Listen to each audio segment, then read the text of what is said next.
Fool's Ebony, Part the 1th, by Princeps. Dramatis Personae. Prologue. The Adventurer, a dark elf rascal. Komon, a priest of Akatosh. Laban, another priest of Akatosh. Epilogue. Stata, a priest of Julianos. Ryek, another priest of Julianos. Shub, a mage. Shub, a different mage of the same name. Nephron, a somewhat sleazy merchant. 5 armorers. Ortho, Krun, husband of Millie. A lusty contessa. Millie, innkeep and philosopher. Guernsey, bovine wench. Assorted wenches and cads of the taverns. Soldiers, dwarves, giants. Daggerfall and environs in the doldrums of the Third Era. Concerning priests and knackles, as related at length by 2 priests of Akatosh to the adventurer, who at the time was not having an adventure, and had nothing better to do, in which some probably unwanted light is shed upon the priesthood and its members, and upon an old peasant myth of some significance, especially common in High Rock, and in which the mysterious Fool's Ebony appears, that strange material that could bring either drastic cultural change for the many, or just great profit for a few, or death for a bunch, or have no result whatsoever. Early in the month of Frostfall, the dead Daedra Inn enter Prologue. Prologue. Our poor players will try and remember their lines and not trip over our meager set. I beg you, the audience, not to heckle, badger, or throw rotten foodstuffs. You will only make this short play last longer. The Guild of Playwrights, Actors, and Dramatists wish any of you who are sensitive or allergic to rambling dialogue, wooden acting, incomprehensible exposition, or unsatisfying endings that leave one confused and unhappy to exit the theater immediately. Your gold will, alas, not be refunded. As a saving grace, this series of vignettes contains gratuitous references to all pleasures of the flesh. You may enjoy it. Here comes our hero, the roguish dark elf called the Adventurer. It is time for Prologue to trip merrily away. Exit. Prologue. Enter the Adventurer. Adventurer. What an odd conversation I just heard between those 2 mages. It is best not to speak of such matters next to privy hedges. Enter 2 priests of Akatosh. Leban, Komon. Liban. Mind if we join you, fellow? Good. Need some company ourselves. I am named Liban. My fellow priest here is Komon.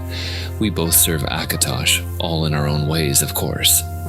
Adventurer. Make yourselves at home. It's not my bench. But I thought that priests didn't go to, places like this, inns. I mean, unless on duty. Liban. Oh, we're not on duty.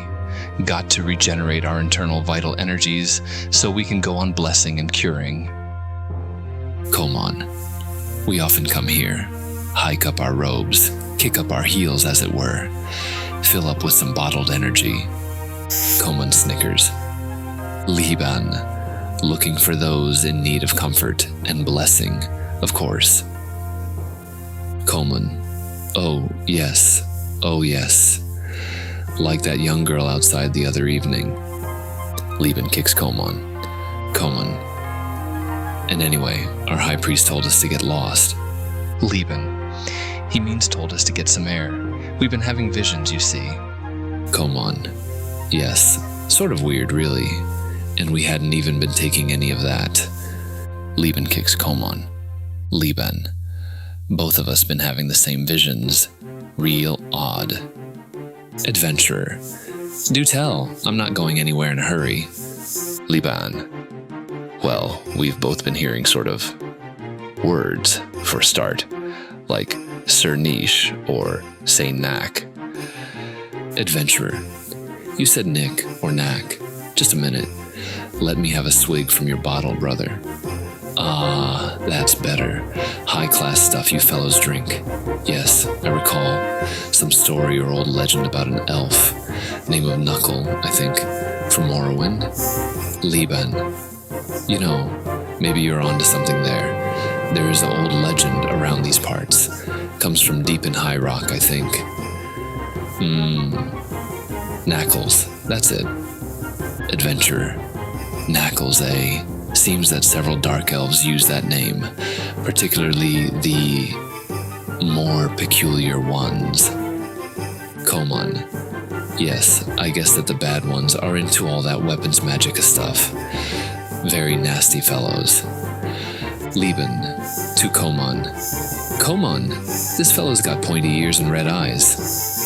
Komon, pardon me, friend. It's sort of dark, and I didn't, adventure.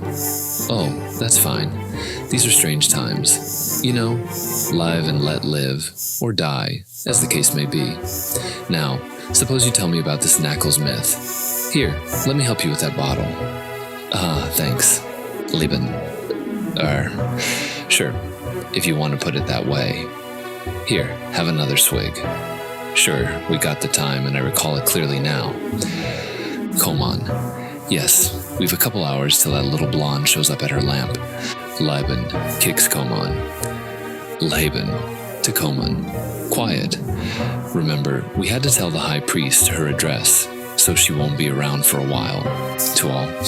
Very well, here's the story, best as I can recall it. This is a tale the peasants up in High Rock tell their kids to scare them into being good for a while, I guess.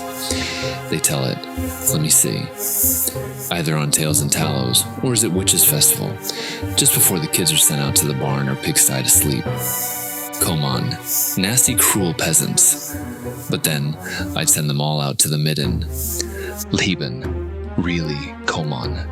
Remember, those poor souls need our compassion and blessing. We are their salvation. Komon. Now who's in old High Mucky Muck's study? Laban. Anyway, it goes a bit like this. If the kids have been real good during the year, filched enough in the market, mucked out the stables every day, not gone playing with goblins, left the sheep alone, and so on. If they have been real good, they've nothing to worry about.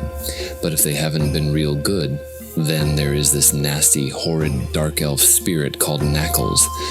Doesn't look like your typical dark elf. Thinner, taller, pasty white face, long as your arm. Walks like his knees and elbows bend the wrong way. Snickers like when you drag your fingernails across slate. Wears a tight black suit.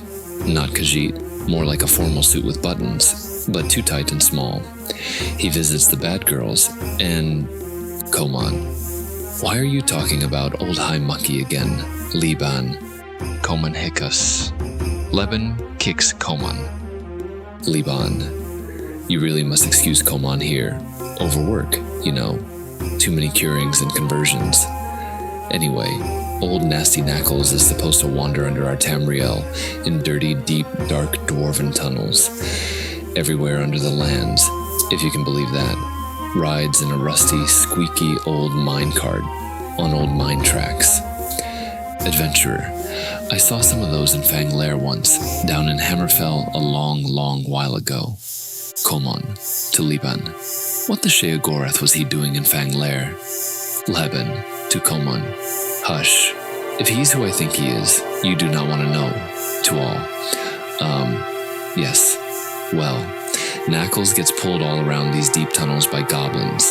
Not your usual dirty yellow ones, but nasty black things. Anyway, they pull Knackles around and through these dark tunnels, and then, late at night, he stops below each and every bad child's hovel, or house or castle.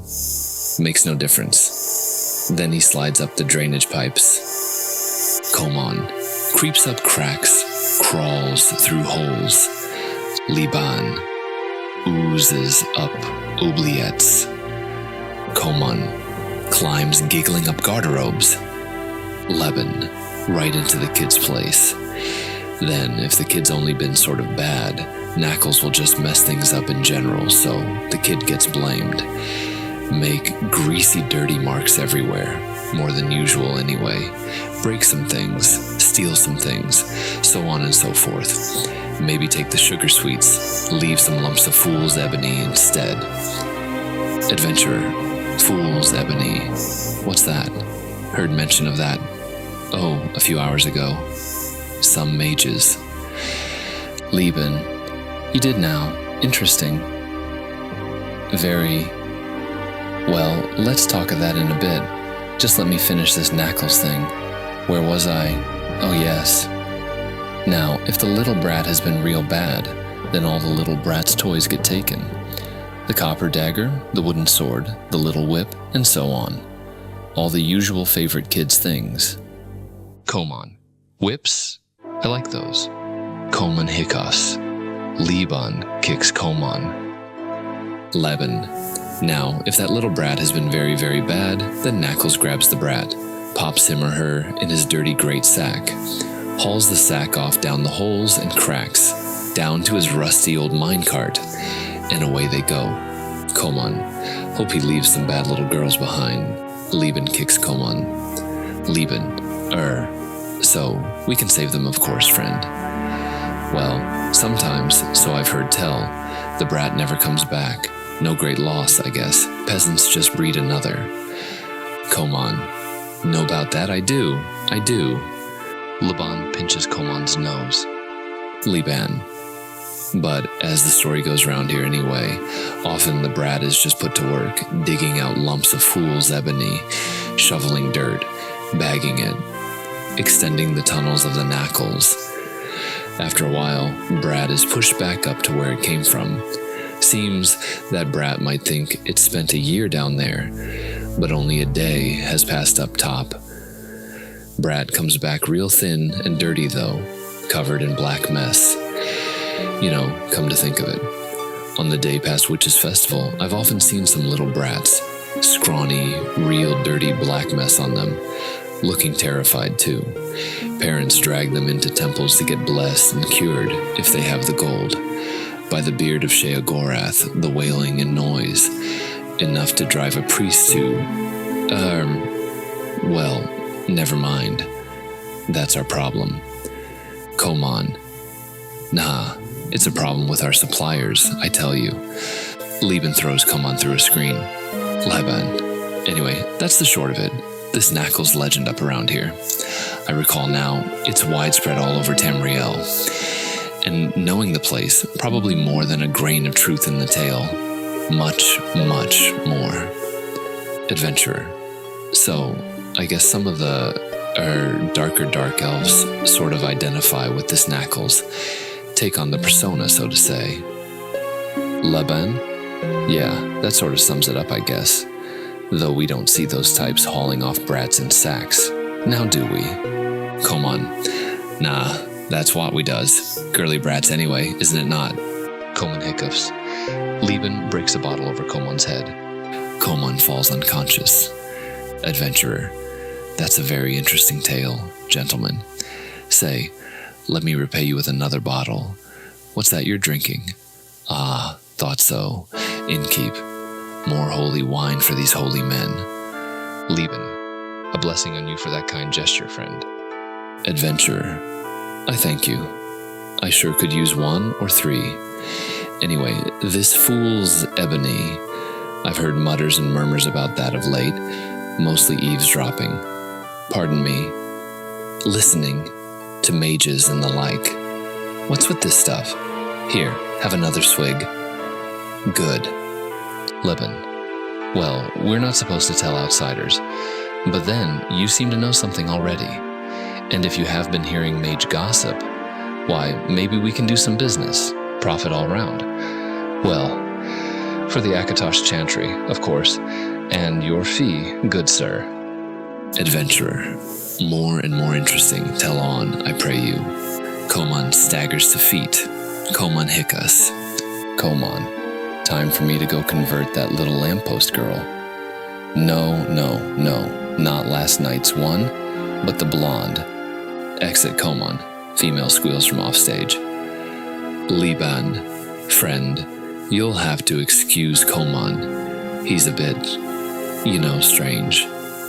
Got these. Adventurer. Oh, that's all right. We've all got our own. Exeunt Lieben and the Adventurer. Enter Epilogue. Epilogue. Our apologies for the quality of this drama so far. If those of you still present will wait for a few minutes while our bard plays Silence Implies Consent, we will change the set for the next act. Part The Tooth. Please don't forget to tip your wench. Do you believe there's such a thing as Fool's Ebony? Maybe we'll find out in Part The Tooth. Or maybe not. Flourish. Exit epilogue. End of Part The Wonth. Being mostly concerned with the legend of Knackles. Fool's Ebony. Part The Tooth. Bearing mostly on Fool's Ebony and Temples. Same place, same inn, a bottle or two later. Enter Prologue, the Adventurer, and Lieben. Prologue. Little has occurred so far in our comedic drama. The Adventurer, our dark elf rascal, has bought drinks for 2 priests of Akatosh. All have drunk considerably. One of the priests has rushed off in pursuit of his lamp girl, and unless I've forgotten something or something happened when I was paying attention to something else, that's a complete synopsis of Part The Wonth. Ah, here come 2 more priests. Humble prologue, must depart. Enter R, A-I-C-N-S-T-E-T-E. Raik. Evening Laban, evening stranger. My fellow priest here is Stete. I am Raik. We are honored to serve Julianos. Adventurer. What is this anyway? Priest night out? And I thought that your temples, Akatosh, Julianos, the rest, I thought them all cutthroat competitors. In theology and gold, if you will forgive my bluntness. Yet you all seem the best of friends. Come to think of it, didn't I have words with Stata earlier? You said you were of the Temple of Stendar. R-A-I-C.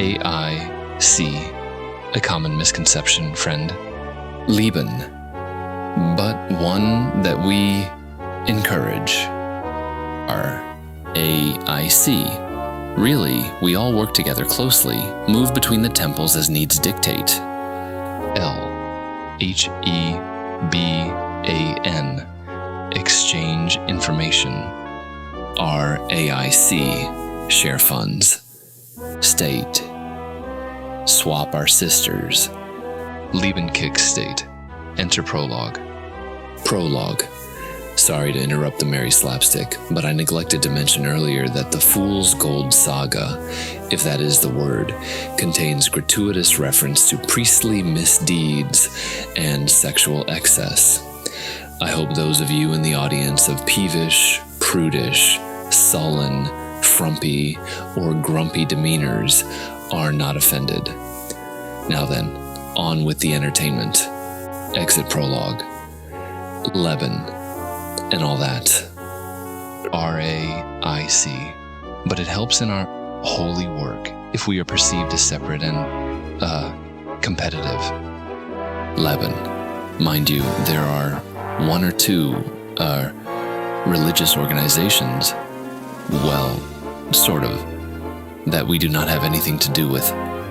R-A-I-C. Nothing at all. Nothing at all. Animals. Just animals.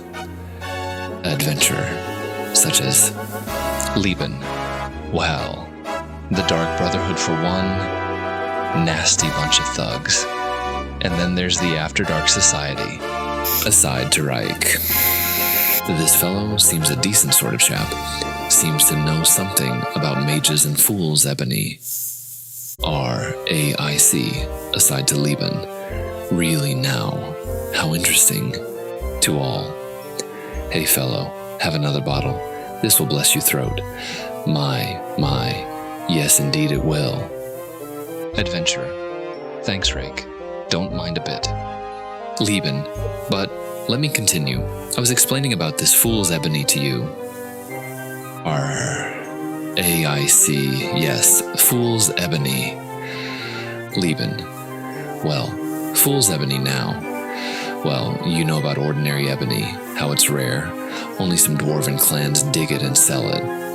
And not too many these days and times. Steety, how's that popular song go? Singing, where have all the old dwarves gone, long time ago? Lieben throws in keep it Stete. Reich breaks chair on Inkeep and Stete. Inkeep loses consciousness. Laban. There's a pile of real ebony up in the Rothgarian somewhere north, I hear tell. You know how that dullish black ebony gets worked over by mages, by some skilled armorers, made into all kinds of potent weapons, amulets, belts, what have you. All fetch a huge price when you can find any. And how the best was made long ago by those old dwarves. Stita rises to his feet. Liban kicks Stita back down. The adventurer loosens his tunic. Liban. Oh, my apologies, friend. Sir, I see you have, what's that, an ebony torque? Oh my, and an ebony katana. Oh my. So, of course you know all that, sir. Adventurer. Oh, that's all right, you didn't know. Here, have another bottle. Liban. Many thanks, kind sir. Well, then you know how every adventurer, even snotty kids, all the dungeon delvers, are always looking for ebony artifacts, weapons, whatnot. But what you may not know, some of the more experienced delvers hunt for raw ebony loads, piles, dwarven leavings. That stuff, the raw ebony, is far more valuable.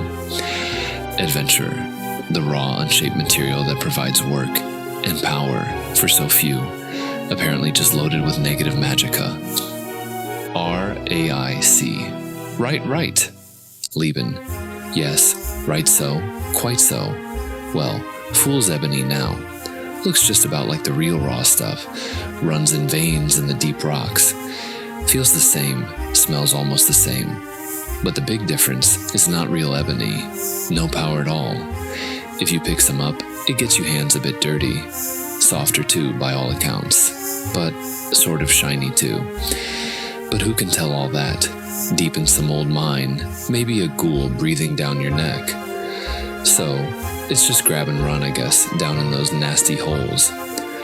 So the fools, the kids, the crazy delvers are always hauling up a sack of fool's ebony, and getting laughed at by the merchants, dealers, mages, us. Hence the fool's part. Stuff just gets thrown into the bay. Adventurer.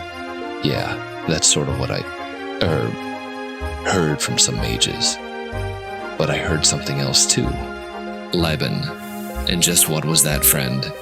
If you want to tell us, of course. Sir. Adventurer.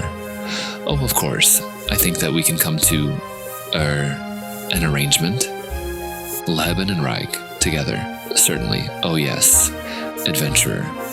So these mages, Shub and Shub, they are always called Shub, aren't they? Anyway, these old guys were saying how this fool's ebony can burn, not magically, but like an ordinary piece of wood. But the flame lasts far longer, gives off lots more heat, makes no smoke to speak of, no noise. Very interesting. Mages were saying as how the alchemists wanted to heat the retorts and flasks. How the Mages Guild wants it to make and sell, fake amulets and the like. Rotten trick that, and especially the armorers, they want it bad for their forges, I guess, and the alchemists for their alembics. Laban. Precisely my information. Now, gets cold up here in the winter, doesn't it? And everyone is cutting down all those trees, making siege engines, boats, all that evil war machinery. All those rich royals and merchants got to heat their great big piles of homes, so their contessas can run around in next to nothing instead of furs. State. Just like my sister. Laban bites State's arm. State shrieks and falls unconscious. Adventurer. All those armorers got to keep their hearths and furnaces running. Laban. All the mages got to keep their familiars warm. RAIC. All those royals got to keep the contessas running. Liban. All those peasants got to keep their animals warm. Adventurer. And Sheogorath with the wife and kids, right? And I guess it's sort of hard for you priests to give blessings and cures when your fingers are all cold and stiff. makes getting corks out a tad hard, to say nothing of opening those little twists of parchment. R-A-I-C. You speak truly, indeed. Laban. A man of wisdom indeed. Yes. Adventurer. So, where do we find this fool's ebony? In quantity. Laban. You put your finger, you have 6, I note.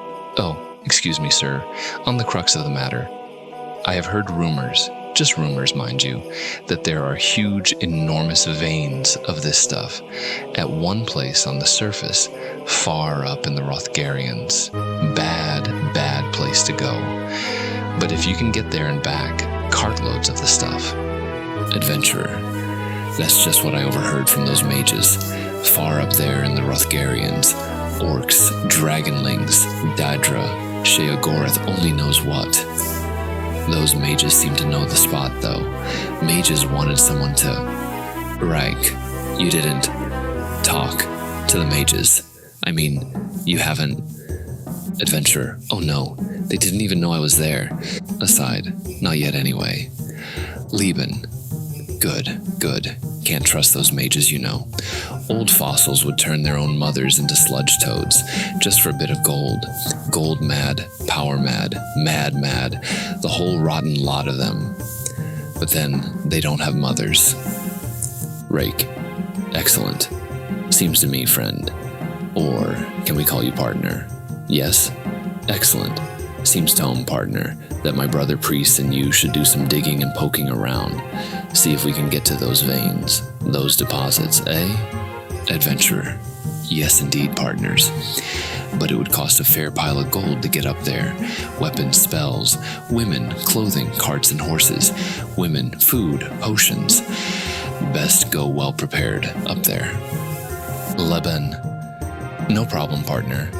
Our temples have certain resources, such that if we were guaranteed sole access, sole knowledge of the location, then we could finance someone with the requisite skills, such as yourself. Just by happenstance, I am keeper of the books. You see the opportunity? Adventurer. Oh yes, oh yes. Well, let's split a last bottle and shake on an agreement? Lieben.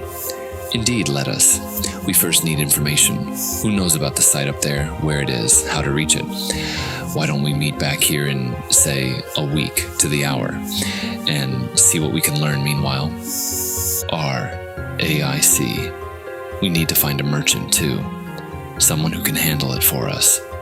Warehouses, distribution, Liban, and keep a shut mouth. Adventurer. I'll make some inquiries about merchants. Got a contact or two. Trouble is, well, you know how these things go. Few golds here, few there. Before you know it, you've bribed half the town, or so it seems. Now, as luck would have it, I don't have much. Got swindled by a wretched mage, some town south of here, and lost most of my belongings in a shipwreck. Laban. Ah, yes. You need some seed money, as it were. R-A-I-C to Laban. Let me lift old Steed's purse. He made a lot renting out his sister last week. Lieben. Thank you, Reich. Here, about 100 gold. Enough. Adventurer. Oh yes, more than enough for a start, gentlemen. Good, good, good. So we have a deal? Adventurer. Yes, it's agreed. 1 week. Exit Laban, Reich, dragging Stite. Exit the adventurer. Enter epilogue. Epilogue. Things are happening now. I doubt it not. Patrons, I request that you recall that this is a work of fiction created by one of the finest writers of the asylum, Princeps, Arch-Prince of all Somerset. There is no such thing as fool's ebony. Furthermore, ebony is not mined as the priests have described the process. Grasp that, please. If you can still enjoy the play as a rude work of fiction, stay with us for part the 3rd. If you can't, farewell, and don't forget to tip the wenches. And so endeth part the 2th, Fool's Ebony, part the 3rd, in the Mages Guild, 1 to 3 days later. Enter Prologue. Prologue. We are now at the halfway point of our disjointed epic. If you are just arriving, you have missed little. The adventurer, our rogue dark elf, has joined with a quadripartite, that's a triumvirate +1, of priests intent on discovering a burning metal called Fool's Ebony and becoming wealthy. The priests have given our hero some gold for bribing merchants, but the only people who know where the Fool's Ebony is are the mages of the Mages Guild. As the epilogue pointed out at the end of Parts of the Tooth, there is no such thing as Fool's Ebony, and real ebony is not mined, something our playwright apparently did not research.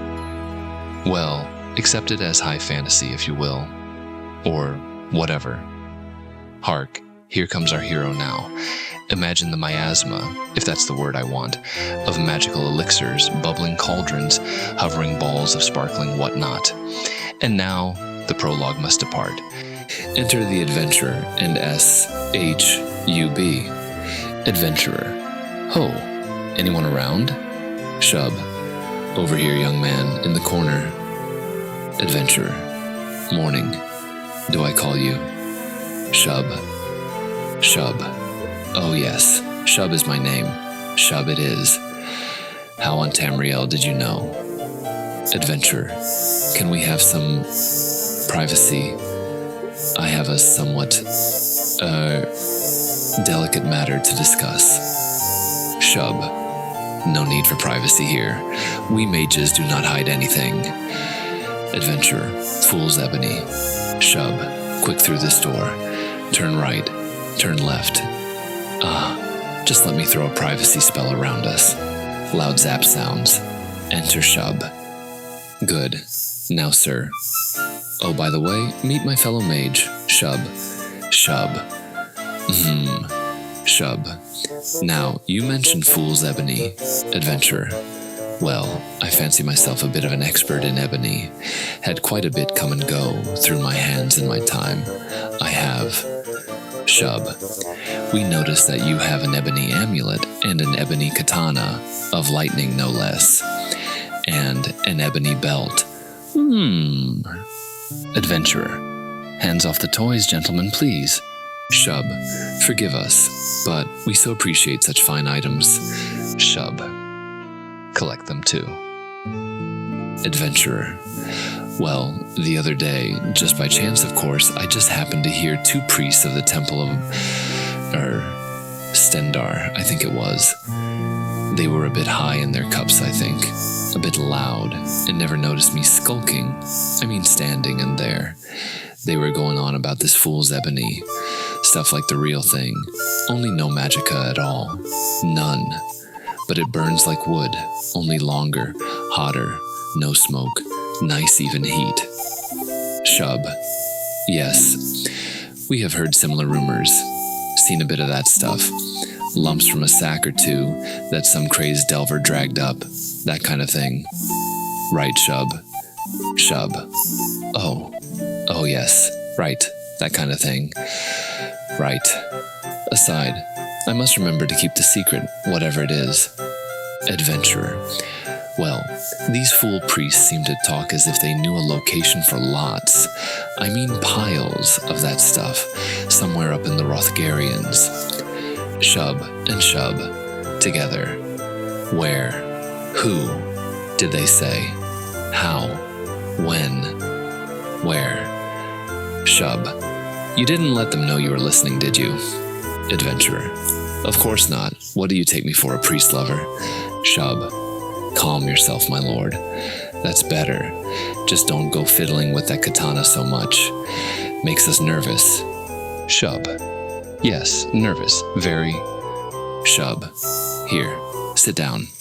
There. Want some mulled wine? No? Oh well, just have to finish it myself. Shub. So they seem to know the location. Aside. This means we have to act fast, quickly, speedily, and with great rapidity. Adventurer. Oh yes, they were talking like they were going to get a load in a few weeks or so. Shub. Oh my. Oh dear me. Oh. Shub, now then, seems you know a fair amount about this fool's Ebony, and you realize the potential. Just think big warm fires in all our study rooms. Shub and Shub together, selling it to the palace, selling it to those stupid alchemists. The Armorers Guild would be good for a lot. Keep out familiars nice and warm, and our posteriors. Just think how Daedra seducers love a nice warm fire, giving smoldering lumps to the peasants to warm their hovels with, in return for some gold, of course. Shub, just think of all that gold. Shub, trouble is, son, we would like to get that stuff by the cartload. Bring it down here. Shub, have some trustworthy merchant. Shub, put a spell on him. Shub, have some merchant act as sort of middleman for us. Adventurer, but then why the delay, gentlemen? Shub, you seem like an honest fellow. We'll tell you. Mind you, you let out a word of this, and there will be a fired Daedra in your bed. But no threats between gentlemen, right? Adventurer, very well. I shall be the very soul of discretion. Shub, you see, we know where to stuff it, cartloads and cartloads of it, but we can't get there and back. Shub, we are not the outdoorsy types. Shub, far safer here in town. Shub, much warmer too. Shub, think of all the supplies we would have to take. Shub, all those nasty things out there. Shub, did you know that seducers won't come to us in the wilderness? Shub, we'd have to hire guards to keep those awful priests away. Shub, and the strain of dealing with all those coarse types. The merchants. Shub, the armorers. Shub, the royals. Adventurer. I think I comprehend. You want some experienced explorer hero type, someone used to the wilderness, to go get it for you, set up a supply line, so on? Shub. Exactly. And find us a nice usable merchant, someone we can control. Shub. With a big warehouse, delivery service, that kind of thing. Adventurer. Well, gentlemen, let me volunteer my services. I have always admired you mage gentlemen. So clever, so sharp. No fooling you in anything, is there? Shub. No fooling us. Enter prologue. Prologue. This, ladies and gentlemen, is irony. Exit prologue. Adventurer. Tell you what, I can probably arrange a suitable merchant or you. Take some gold, though. Those thieves know the value of a gold piece. As luck would have it, my last gold was swindled off me by a thieving priest in some little town south of here, and I lost a lot of good stuff in a shipwreck just before that. Shub. Well, since you have agreed to help us, we can spare some gold from the treasury, can't we, Shub? Shub. Oh yes, lots there. Always make more. Adventurer. Now, I do need to know roughly where this site is. Got to pick the right breed of horse, calculate my supplies to the last drop, figure out what weapons I might need. Supplies, like food, little things like that. Diameter of the cartwheels and square yurts.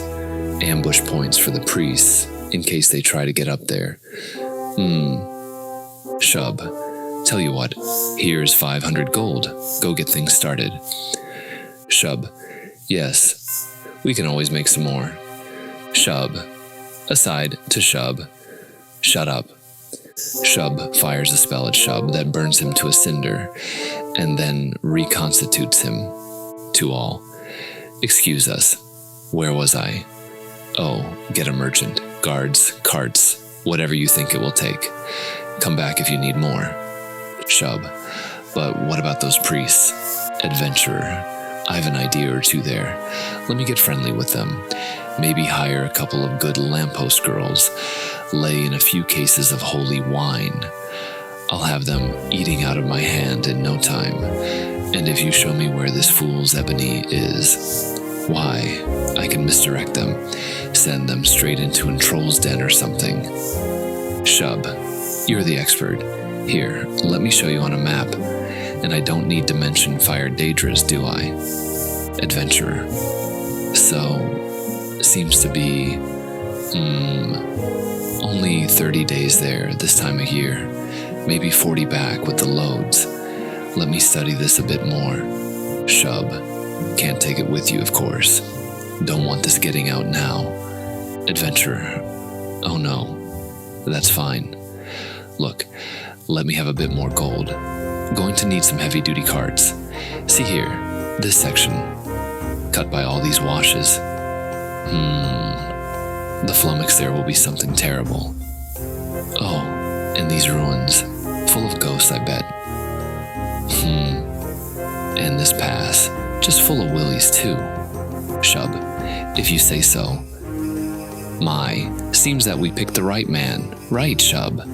Shub, oh yes, indeed. Adventurer, so, why don't I make arrangements? Get back to you in, say a week? Say, sure that you don't want to come with me.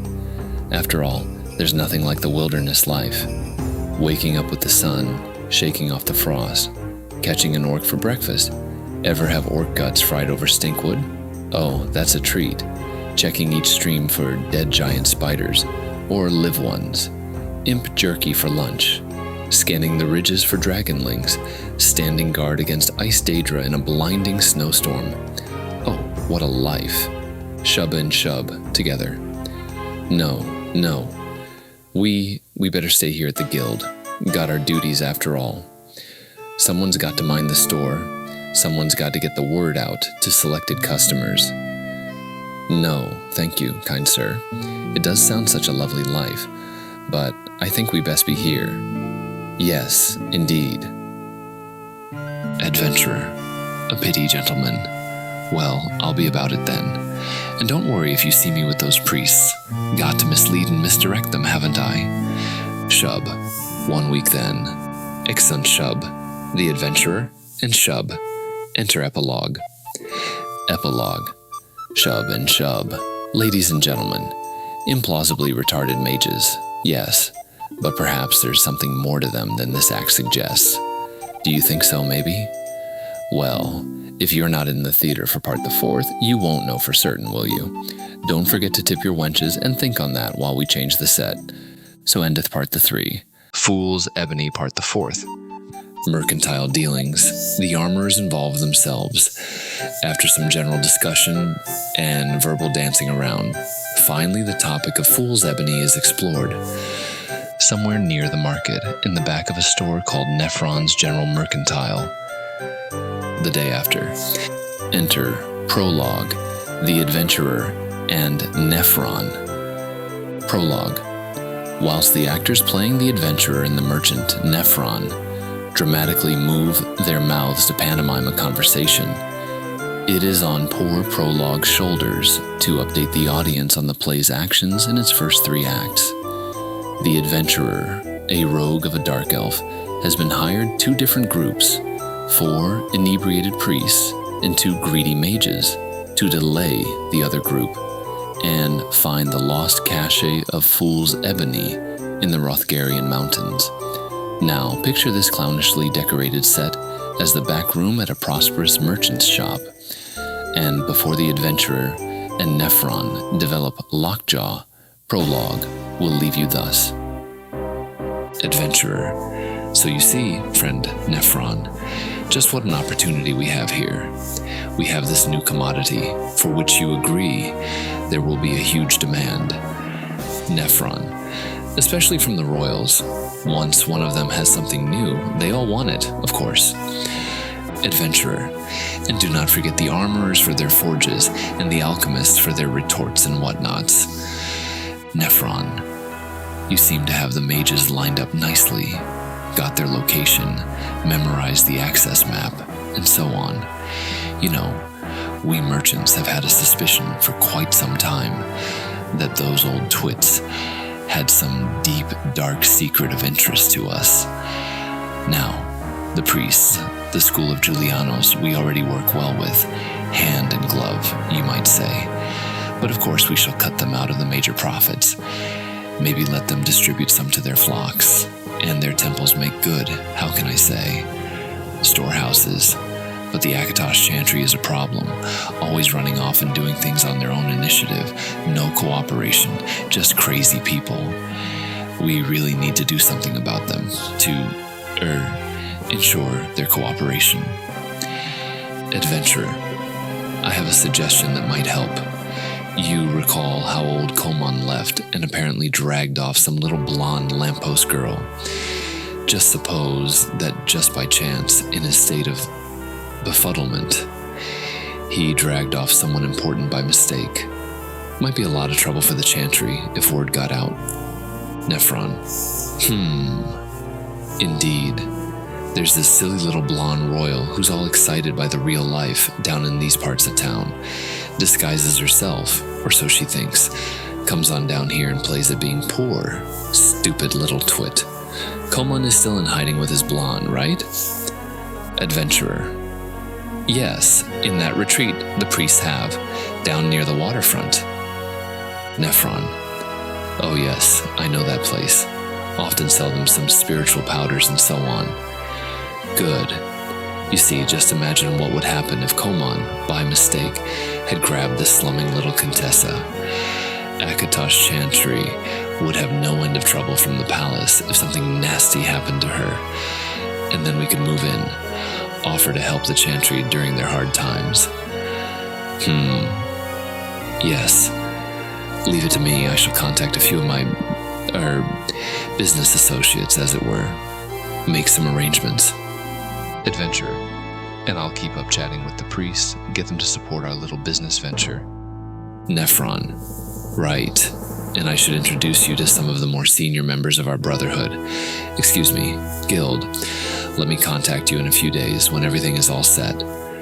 You are here every evening. Adventurer. Yes, not particularly safe outside after dark these days. Nephron.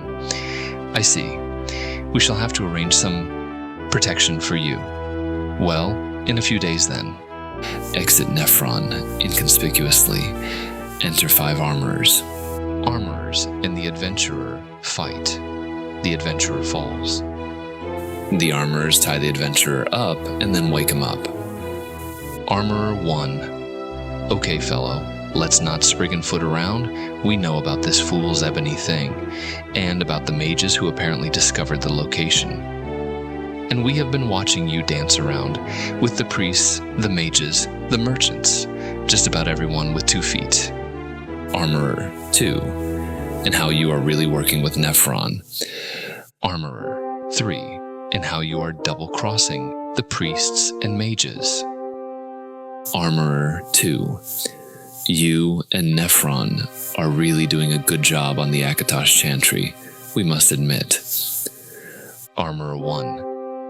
But now, we want that fool's Ebony supply. We need it to increase our production, our quality, and our prices. We can work with Nephron and his gang. We need warehouses and distribution anyway.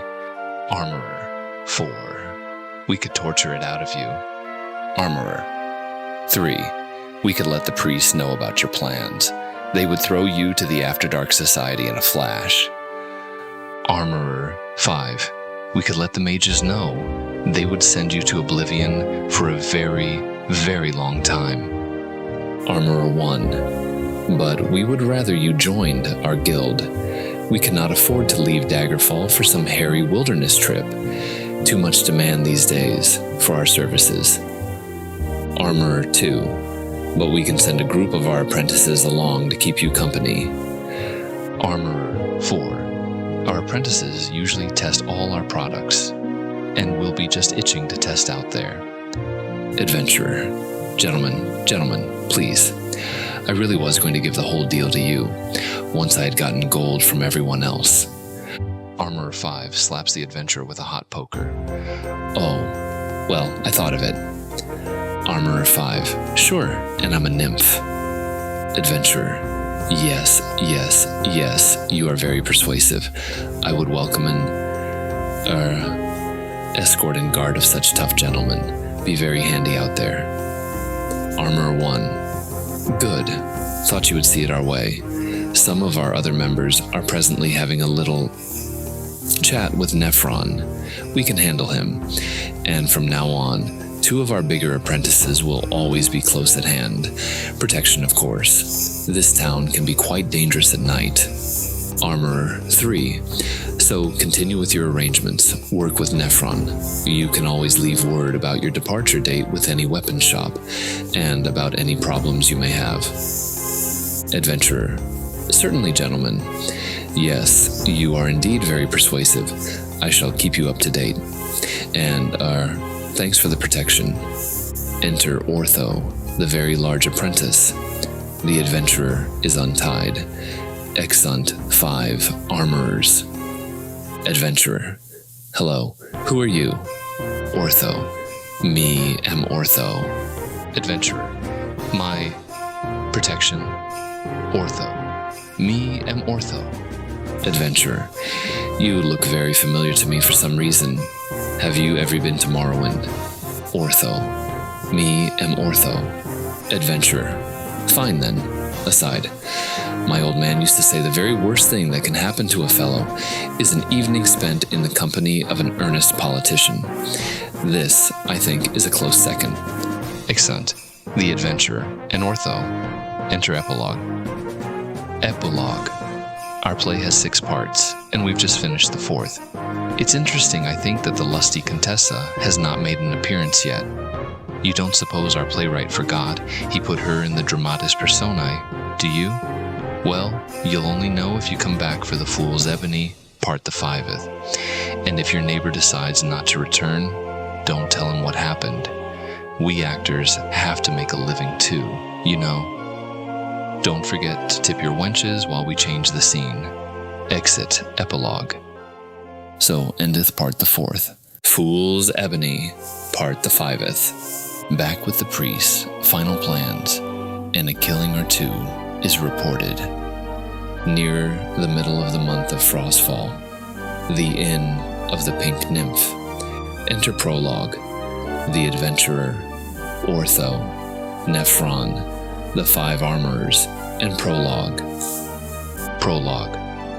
Our roguish dark elf, the adventurer, has plummeted before our stunned eyes, from the king of the spider web of intrigue to a pathetic, crawling lump of Argonian excrement. In the quest for Fool's Ebony, that substance that all would kill for, the adventurer attempted to play mage against priest with the help of the merchant Nephron. Alas, that is to say, alackaday, the 5 armorers have trapped Nephron and the adventurer and taken over their scheme. The hulking Ortho now watches the adventurer's every move, but I get the feeling, to be honest, don't you, that beneath the adventurer's defeated quivering jelly lurks a jungle cat of such cunning and resource to shatter all his enemies when the time is right. Of course, I could be wrong. I see one of the priests of Akatosh who believes himself a friend of the adventurer. I, Prologue, must away. Exit. Prologue. Enter Laban, a priest of Akatosh. Laban. Evening there? Mind if I join you? Adventurer. Well, since you already have, no. And where's our esteemed brother Komon this chill evening? Laban. You mean you haven't heard? Oh, I guess you have been busy with the preparations. Adventurer. Right. Very busy. Laban. Then let me tell you. Oh, what a bad business. What trouble? Oh dear. Well, you doubtless recall that poor Komon had this, problem. Overwork, of course. Adventurer. Oh yes, you fellows do work exceeding hard, seems to me. Laban. Well, recall how Komon left, somewhat erratically as it were, and, made off with that young blondie under the lamppost outside. Well, in his, state of confusion, he grabbed the wrong blondie. Oh my, indeed the wrong one. Adventurer. They all look pretty much the same to me, but of course I do not look too hard. Laban. Oh my. Well, to cut a short tale to the bone, old Komon grabbed a Contessa who had thought to disguise herself. Oh dear. Adventurer. Well, did she get away? Did they catch Komon? What happened? Lieben. Well, old Komon, tipsy as he was quick as spit in a gale, eluded all pursuit, took the lady to a small private retreat house that we have. Oh dear me.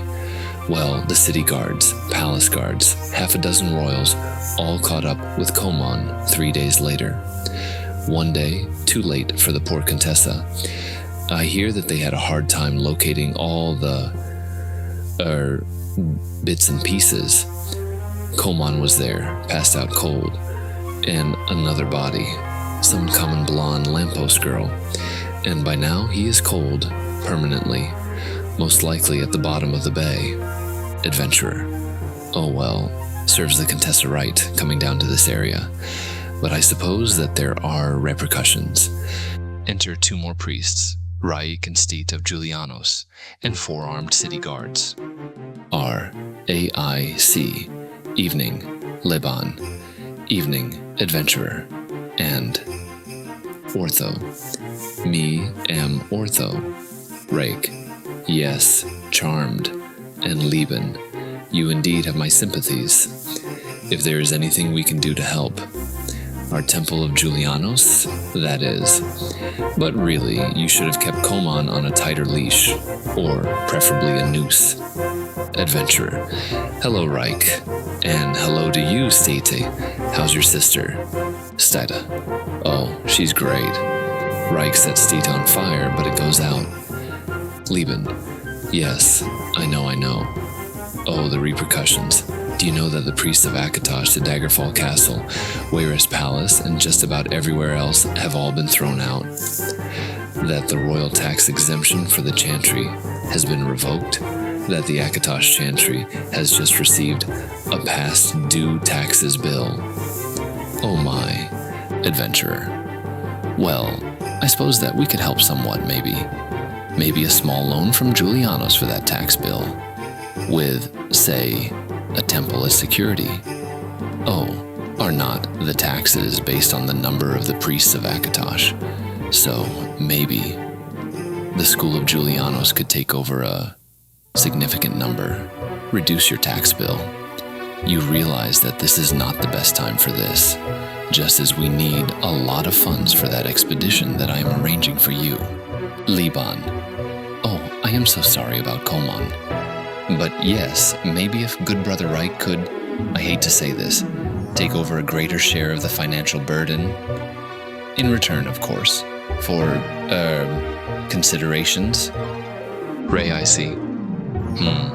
Like a good number of permanently loaned priests, a long look at your books, at your cellar, your name list, a temple as security on our loan, and of course, a bigger cut in the proceeds of this expedition. Names of your, suppliers? Liban. Oh, I foresaw something like this. Talked a bit about it with old Mucky Muck. Livid he was. But as I am a senior brother, he finally authorized me to take care of it. Those weren't his exact words, mind you, which were quite a bit longer, more explicit. But the gist, at least. Adventurer. Of course, Lieben. If, and note I say, if we are successful, why then you can easily get back into good graces at the palace. Merely sell them the goods as a good low rate, with first refusal on any shipment you have. What's one Contessa to them anyway? Laban. Yes, that could work. Worth a try. But how? Royals will not talk to anyone from the Akatosh chantry now. Adventurer. Leave that to me. I can make approaches to certain ones. Yes, I can probably persuade them to let up on the chantry in return for future favors. Lebanon. Oh, how can I thank you? Adventurer. Well, I need a fair amount of gold to finish setting up my little trip. Maybe 10,000. Special horses, reinforced carts, cartiers, guards. The list goes on. And the cost of keeping our little trip quiet is really quite high. Laban. Well, yes, we can afford it, I guess. You do have the map now, don't you? I know we can afford 8,000 gold. given the potential profits. Adventurer. Rest easy. It's all here in my cloak. Show you in a bit. I've also managed to hire some good young hefty fellows like old Ortho here to manage the carts, dig and load, act as guards and so on. Laban. Good. I can relax a bit. Oh my, the fellows back at the chantry will be so relieved. We really owe you. The Brotherhood does. Oh, I mean, the Akatosh chantry, of course. Stite. Brotherhood? What about our sisterhood, eh? Reich grapples State, allowing Lieben to hit State with a large mallet. Adventurer. Well, Rake, what about you and the school? How much are you good for, the extra 2,000? And maybe some more. Always lots of last-minute expenses on a trip like this, you know. Reich. Well now, since we seem to getting a whole extra sect of priests and other considerations, certainly. Adventurer. Well, gentlemen. Oh, and Stita. Here it is. The adventurer pulls out a map, gives it to Reich. Oh, by the arms of Zenithar, did I ever have to work hard for this? Those cagey mages. But, in the end, just greedy old fools. Oh, just in case you or your, head priest hasn't seen the goods, here's a sample. Play with it. The adventurer hands Reich a small leather bag. Reich. Thank you. I must admit, I had some doubts. You know, dealing with a stranger, so on. No more. Partner. Adventurer. Good. Steti hiccups. Steti. Say, you fellows ever hear this one? What's a priest keep under his robe? Ha. His sister. Ha. The adventurer Liban and Reich beat Stete into unconsciousness. Reich, you know, I fear that we really have to do something about young Steed here. His sister thing. Ugh. Adventurer. Yes, he could be another Koman, just what don't need. Liban. This sister of his, does she really exist? Reich. Oh, yes. My. Oh, yes. We know her well. I mean, we have often seen her. Liban. I think, brother, that she should be made to see the errors of her ways. So she is no longer an influence on Stet. R-A-I-C. Yes, most certainly. Leben. A somewhat debilitical theological point. Oh, please excuse the technical discussion here. Reich, if we are to make her see the errors, well, how shall I put it? We first have to know just what the ways are, correct?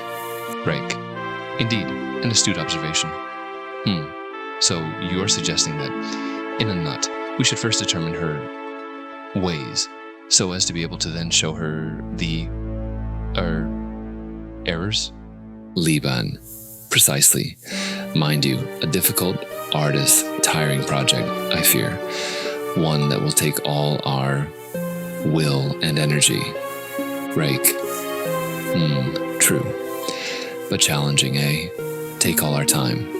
But then we shall have some time, while friend the adventurer here is off hauling and carting.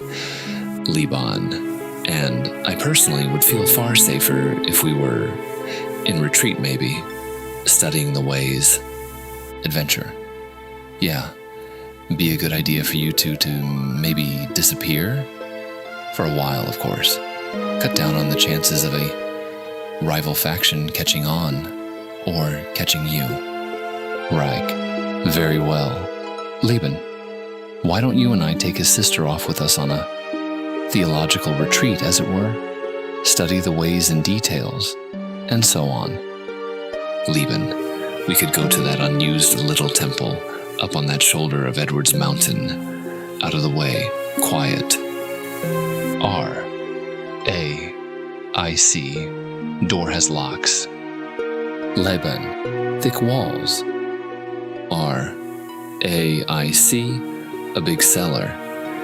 Liban, good. It's settled then. A theological retreat. Oh, goody. Reich. Of course, once we know the our ways in detail, we can of course tell old High Mucky Muck and let him take care of the showing of the errors. Yes, that would improve his mood quite a bit. Liban. Then it's agreed. Let's start, say, day after tomorrow. Reich. Yes. Adventurer, why don't I meet you at, that horrid ugly statue of, what on Tamriel is it? A harpy and a gargoyle? Called something silly like Vendigao and her lover, or some such, up in the northwest corner of the town. Oh, and can I keep the map? Adventurer, sure, keep it. I have a copy. And you will pass me a small bag there at that nasty statue? Rake, have it all ready for you. Say, 10 o'clock sharp. Oh, Liban, another thought about young Stita here. He really needs some seasoning in the field, one might say. Liban. Good point. I know. The priest who handles field assignments is coming by tomorrow.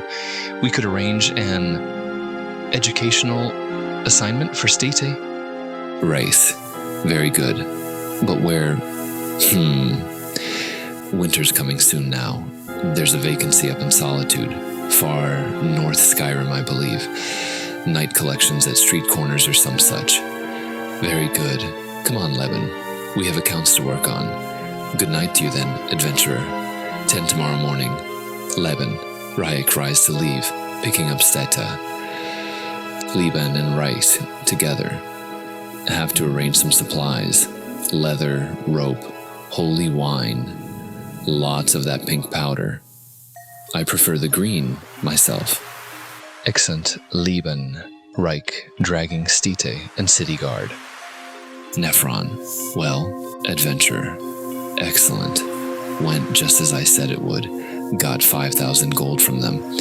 And thanks to your work with that Contessa, we have the screws on the chantry. And the school of Julianos is going to be otherwise engaged on a theological retreat. More like a sanguine retreat. Nephron. And those mages, Shub and Shub, seem to have disappeared. Adventurer, so we are set. Nephron. Yes, you can come by my warehouse tomorrow afternoon. Have the heavy carts waiting. Ortho. And Ortho. Nephron. Oh yes, must not forget you fellows. How kind of you to volunteer your services. Adventurer, tomorrow then. Exeunt. Omnes. Last person to leave looks just like a royal in disguise. Enter Epilogue. Epilogue. Well, we only have one part left to this play, and I've run out counting the number of loose strings. Either part the 6th is going to be 8 hours long, or we're going to leave some parts unsolved. I, for one, hope that they don't choose to drop the character of the wanton Contessa. For Jeffrey's sake, she's been on the dramatis personae since part the 1th. Well, nobody leave your seat. Your gold will not be refunded. Any gold you can spare to tip your friendly wenches will be greatly appreciated. We just have a quick costume change and a set to put together, and we'll be back. In the meanwhile, enjoy our bard's rendition of the Nordic classic, Alas, the Fleeting Years Glide By. So endeth Part the 5. Fool's Ebony, Part the 6th. Daggerfall and environs in the doldrums of the Third Era. Scene 1, in the Adventurer's Suite at the Dead Daedra Inn. Enter Prologue, the Adventurer, and Ortho. Ortho climbs into bed.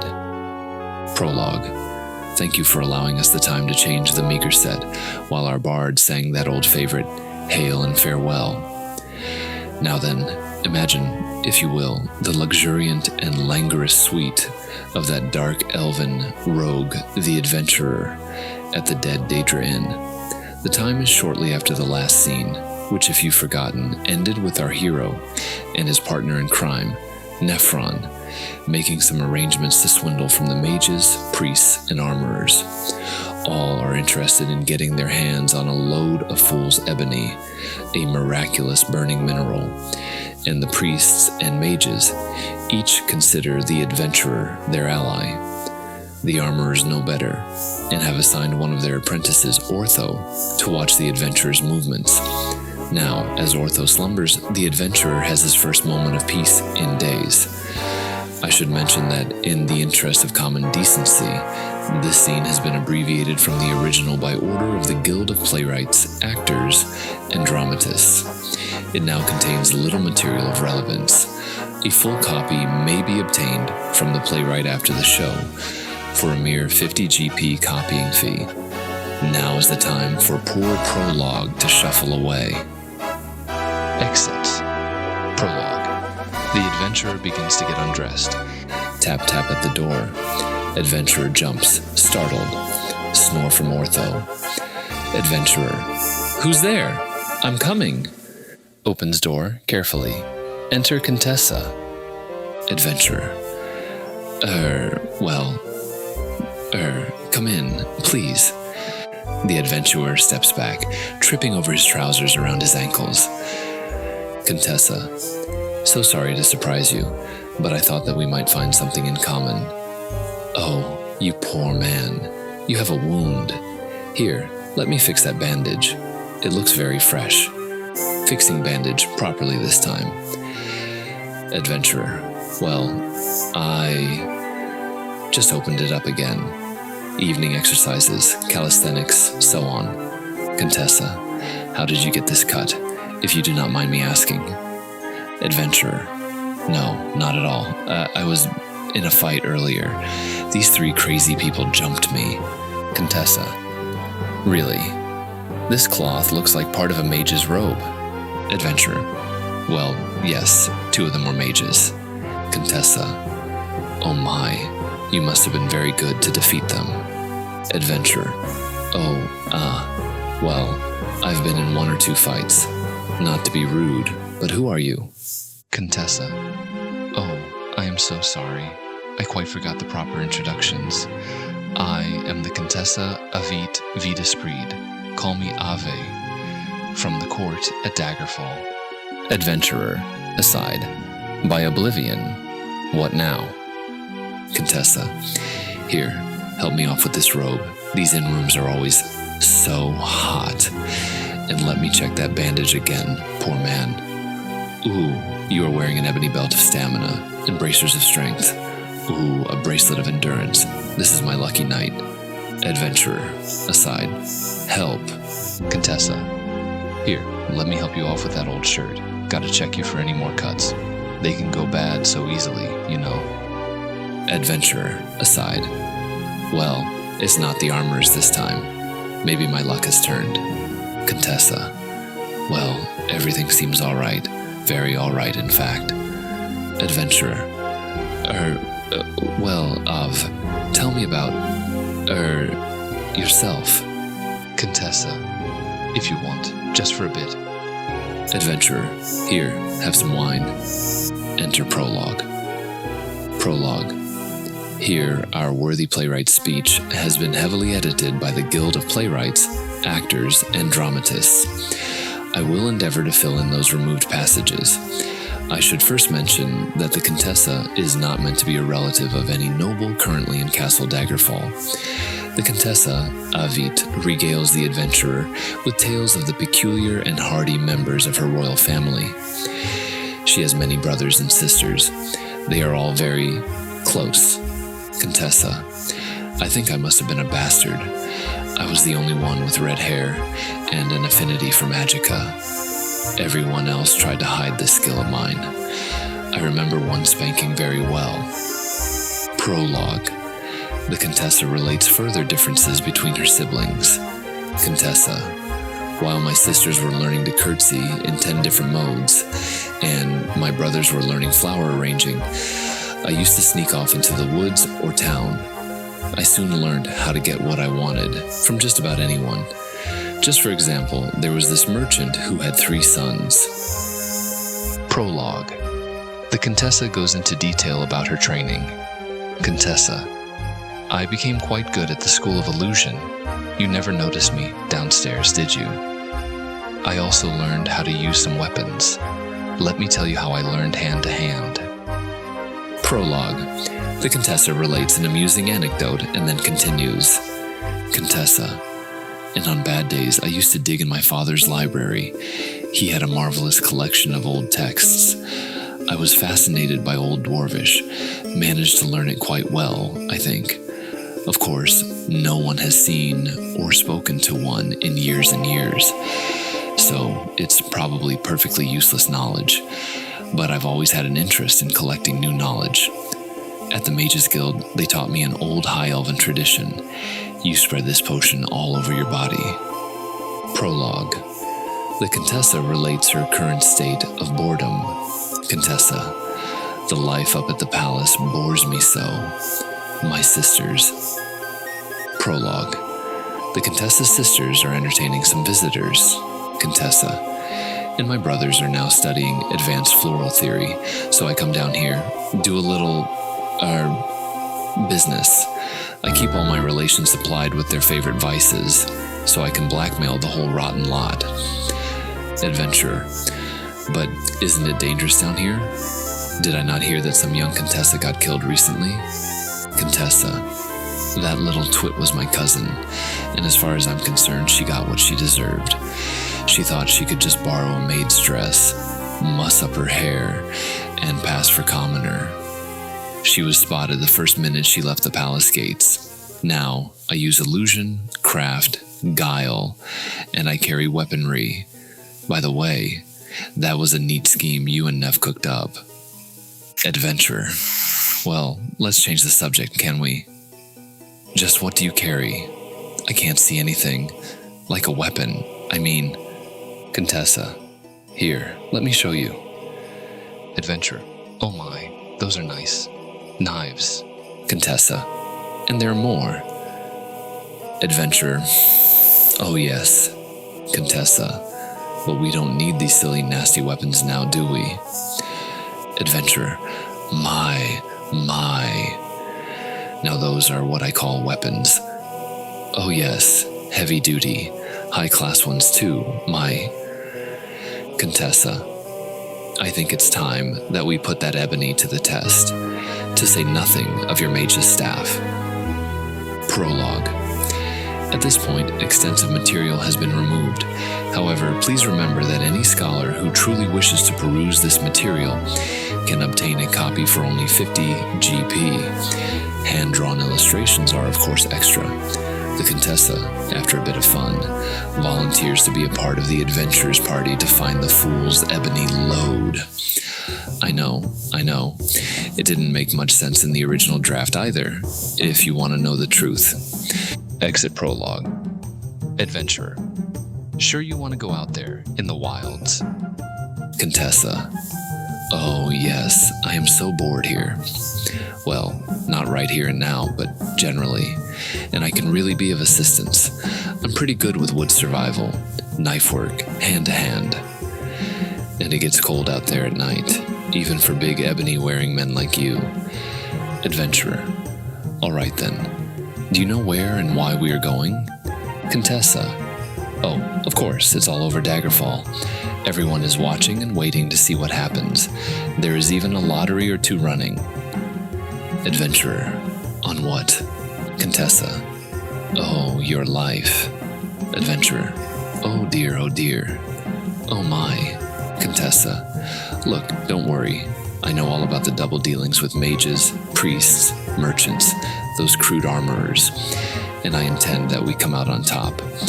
I love being on top, with the goods and the profits. I'll have yet another vice to sell to my stupid relatives in their boring palaces. Adventurer. But won't it be us two against hordes? Contessa. Oh no, most everyone is waiting here in town to see what and who comes back, and I will have a surprise arranged for our escorts, Ortho included. Out in the wilderness, they can be dealt with easily. Ortho snores. Adventurer. Tell me more. Contessa. Certainly, but first, let's see how many uses you have left in that ebony. Your mage's staff is in good shape. Enter prologue. Prologue. Exactly. Sorry to interrupt again, but we're going to have to stop this scene right here. After a frenzied night comes the placid dawn, tripping onto the sky like a budding rose, and then another day doth dawn, and then another. 10 10 dawns and 10 frenzied nights pass as our wily adventurer, the wanton Contessa, the clever and naughty Nephron, the loutish Ortho, and an assemblage of randy armorers and backsliding maidens take to the road. Imagine now that we are in the wildy wilderness of High Rock near the Rothgarian Mountains. Scene 2. Enter Nephron and assorted lads and lasses. Exit prologue. Contessa. I do so love a bucolic frolic. Adventurer. It's getting pretty wild now. I guess the dangerous part is coming up tomorrow. Contessa. Yes. One last stop tonight at that old inn up here. Minnie's Inn. Adventurer. Minnie's Inn. Oh, those 2 old scholars who gave it all up came to run the inn out here. They must get all of 2 customers a year. Contessa. I think they like the solitude. It gives them time to study. They know a lot about old dwarvish stuff. Get them started on that. They will wear you ears out. Adventurer. When does your surprise happen? I should probably know. Contessa. Don't fret, dear. At the inn tonight, just sit back and enjoy the show. Enter prologue. Prologue. Time passes, the carts roll, things happen in the backs of the carts, and there are strange, furtive movements unnoticed by all, on the high ridges around. When, next, we see our players, they are at Minnie's Inn, home of Minnie and Crun, the philosopher innkeeps. Imagine, if you will, the rather dusty dining room of Minnie's Inn. Enter Minnie, Crun, and Guernsey. Exit prologue. Guernsey goes to Orthos's table with more ale for him. She sits down suddenly. She stares into Orthos's eyes. Orthos stares into hers. Mouths drop open. Minnie. Crun. Crun. Yes. Minnie. Minnie. I was thinking. Crun. Yes, you were thinking. Minnie. Minnie. Thinking. Crun. Yes, so was I. Minnie. Can't remember now. Crun. Yes, Minnie. Minnie. Minnie. Yes. Crun. Shut up. Guernsey and Ortho, together. Moo. Ooh. Moo. Adventurer. Moo. Contessa. See adventure. Orthos fixed. Adventurer. Is he? Contessa. You just watch. Adventurer. And what about the other armorers? Contessa. Any minute now. Ortho and serving girl arise, approach adventurer's table. The floor shakes. Ortho. This Guernsey. Ortho love Guernsey. Oh. Guernsey. Guernsey love Ortho. Moo. Ortho. We go get merry. We is. Adventurer. Well, congratulations. And that was a fine long speech. Ortho. Ortho. We go raise piggies. Guernsey. Grows animals too. Farmers be we. Exit Ortho and Guernsey. Adventurer. Extraordinary. Ave, I think that you must have been up here before. Contessa. Oh yes, I often come up here to get away from the palace and talk dwarves with Minnie and Crun. Adventurer. You mean that these 2 ancient, scholar innkeeps can actually talk, and about dwarves? All but Adventurer, Contessa, Minnie, and Crun fall asleep in their meat pies. Contessa. Oh yes, you must just be very patient, but look over at our other escorts. Adventurer. By the lady. Contessa. Minnie was an alchemist before she met Crun, and knows a lot of old forgotten dwarvish potions. Adventurer. But what do we do with the bodies? Contessa. Wait! Enter Major. Contessa. Adventurer. Meet Major Bloodknock, head of my own private little bodyguard. He's been with me since I was a mere girl. Served me very well, haven't you, Major? Major. We give our all, milady. Adventurer. Pleased to meet you, Major. Contessa, how are my other men? Adventurer, aside. Other men? Enter other men in Khajiit suits. Major, all present and accounted for, milady. Had a spot of bother with what looked like a party of merchants following you. But they are out of the picture now, down a ravine. Only one thing. Contessa. Yes, Major. Me and my men. We've been noticing sort of furtive movements, up on cliffs, on ridges, always just out of the corners of our eyes. And we keep getting this feeling of being watched. Now, me and my men, we're the best, but there's something out there. Don't like it, not one bit. Contessa. Oh dear, and just when it was getting to be fun. Major. It's not anything human, not mages, armorers, priests, and it's not the usual werewolves, harpies, orcs, daedra, nothing like that, not at all. Mini, dwarves, crun, where? Oh, Mini, you mean up there, here. Mini. Dwarves. Up there. Crun. How exciting. Mini. There, Crun. Calm down. Just dwarves. I knew that one day they would. Crun. Wake up. Mini. Come back. Crun. But I didn't go anywhere. Mini. The dwarves.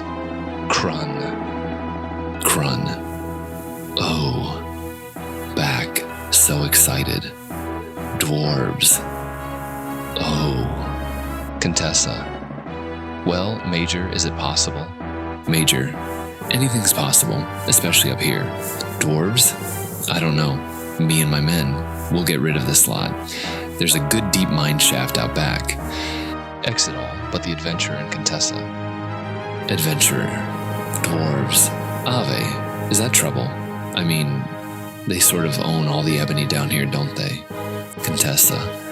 Maybe. I guess we just have to push on, see what develops. I can try to talk to them, maybe. Oh, and adventurer, you'll have to drive the first cart. I'll take old Nephron's. We'll leave the other here. Spares for later. Adventurer. What? No more bucolic frolics. Contessa. Sorry, but we've got to get to this site and out again before the weather goes bad. Adventurer. Can't your major and his men handle the carts? Contessa. Oh no, they will cover us from all sides and make certain there are no surprises. Adventurer. Oh well, all good things end, I guess. Contessa. Not quite. If you have any charges left in your bracelets of endurance, we can go upstairs and see what develops. Enter prologue. Prologue. Well, I guess we all saw that coming. Scene 3 takes place sometime later at the site. Flanked by the Major's men, the adventurer and the wanton Contessa successfully follow the map of the dear, departed mages. Imagine great veins of glistening Ebony-esque material piercing the surface of the ground, and a nice warm fire of fool's ebony where the adventurer and the Contessa sprawl. To the west are signs that the weather is turning and the first major snowstorm of the year is coming. For some time they have been mining and the adventurer is beginning to feel the strain of actual labor. Exit prologue. Scene 3. Adventurer. I've got blisters on my hands from shoveling that black rot, blisters on my rear from that cart bench, and we are running out of ale. My bracelet is running down and my fingers are getting frostbite. Contessa. What? Your bracelet is running down? Oh, now that is serious. Enter Major, running. Major. Dwarves. Milady. Dwarves. Dozens of the little buggers caught my men. I'm sorry, milady. The Contessa jumps to her feet. Contessa. Major, get out of here now. If you get away, you can maybe help us later. I'll try to talk to them. Exit Major. Enter dwarves. Contessa. H, J, G, Y, S, J. JVVUKLPSS JJQQX ZZYZX. Dwarves, together. Jejpu, Kalaglu, Gashnu, Biblu, Franu, Exnadu. Contessa, Janik, Balpo. Dwarves, together. Gablu, Waziku, Epapupu. Contessa, Glucky Glucky Glucky.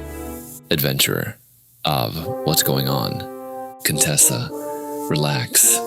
I think I've impressed them by talking their language. I don't understand everything, but it seems that they have only just woken up or something, and that they will not let us take any of this fool's ebony. It's somehow related to the real stuff or something, and it really belongs to the Lords of Oblivion. The dwarves are just care or something. Adventurer, very interesting. Now, what about us? Contessa, I made a deal with them the only way I could see. I told them about Minnie and Krun, how those two old ones know lots of dwarven tales and legends. The dwarves tells me that, having just woken up or something, they want 3 things: ale, women, and us to leave the fool's ebony alone. Adventurer, flog my log. Contessa, well, I told them about all the ale down at Minnie's Inn, and about the 2 redheads there. They are going there, leaving right now. We may take 1 empty cart, 2 horses, and they will keep us guarded all the way there. They also said that they will, I don't know how, destroy all the fool's ebony here. It shouldn't be on the surface like this, they say. Aside, Dwarvish is a remarkably compact language. Adventurer, by the great roaring buttocks of Sheogorath, all these blisters and backache for nothing. Ah well, at least we are still alive. For now. Exen. Enter prologue. Prologue. Farnu, Lickety Canoe Gadflu. Oh, I'm terribly sorry.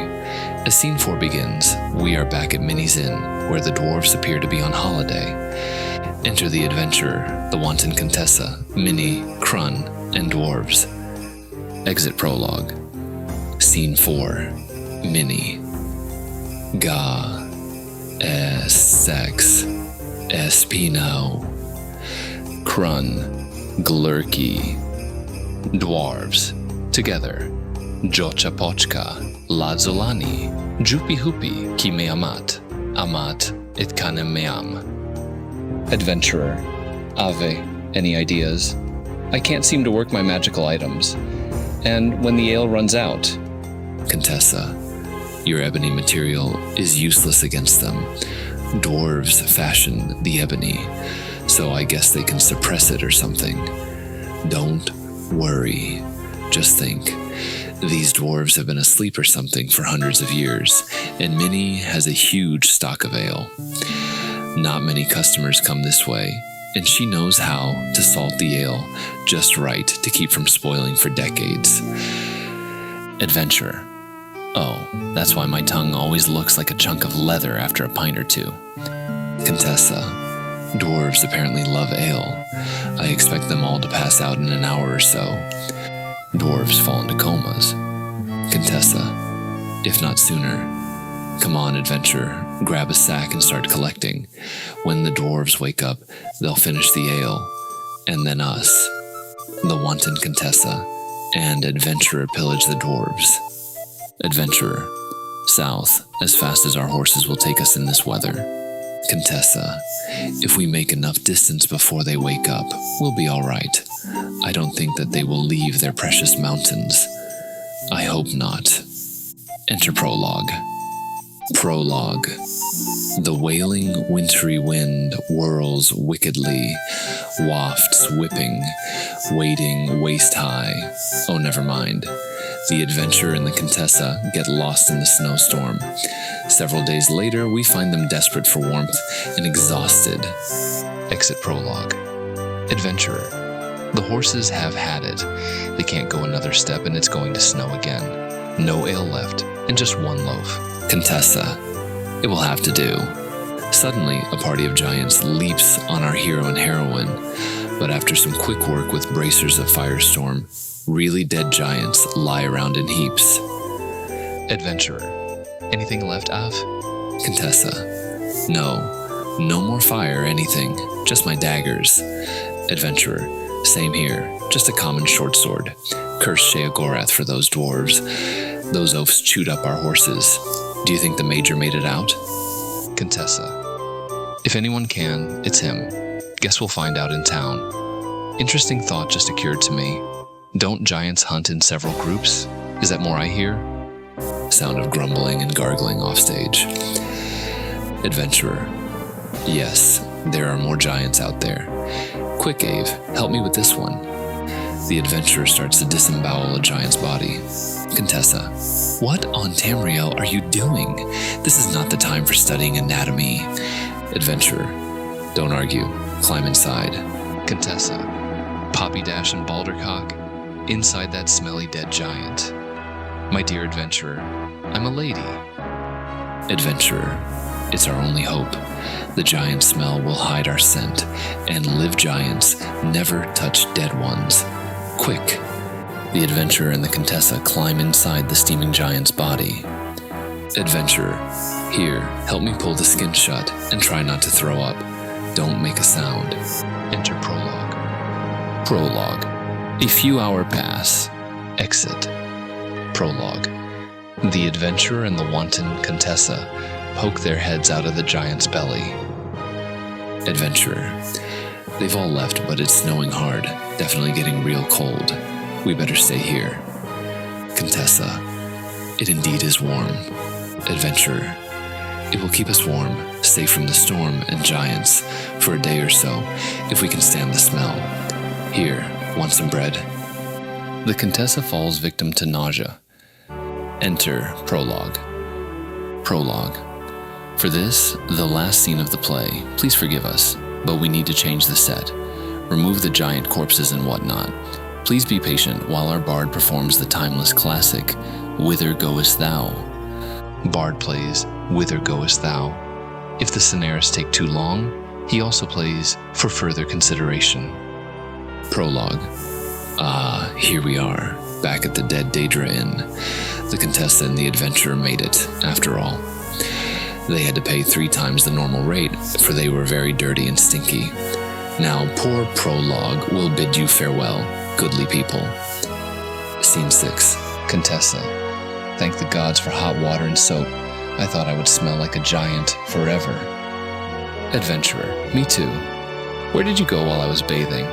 And why no mages, priests, armorers, or merchants outside yelling for our blood? Contessa, I took a quick trip to the palace.